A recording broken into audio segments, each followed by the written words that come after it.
శేషాద్రిపై సంతతి కొరకై అహోరాత్రములు తపస్సు చేసే వానర కేసరి కేసరి కుల సతి కడుపు పట్టగా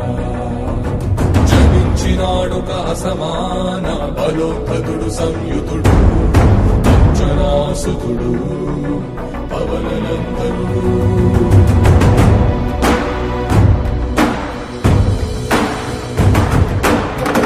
కిరణముల ఉదయాత్రి గని అది పండిన తీరని పంటను పడు సూర్యమండలము పండితి మానని ఉళ్ళుడే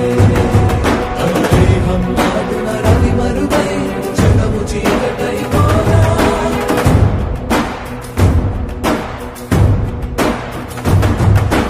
అది అమరేంద్రుడు గమనించి తన ఐరావతమధిరోహించి ఆంజనేయుని సమీపించి తన వజ్రాయుధమును విసరగా అది పవననందనుని హనుముని తాకా చిందిన రక్త బిందువే విద్యుద్వేగంతో ధరణి స్థలి వంద కడలిలో చొచ్చి వంద కడలి అట్టడుగున గల శ్రీరంగ శుద్ధి గర్భము చేరి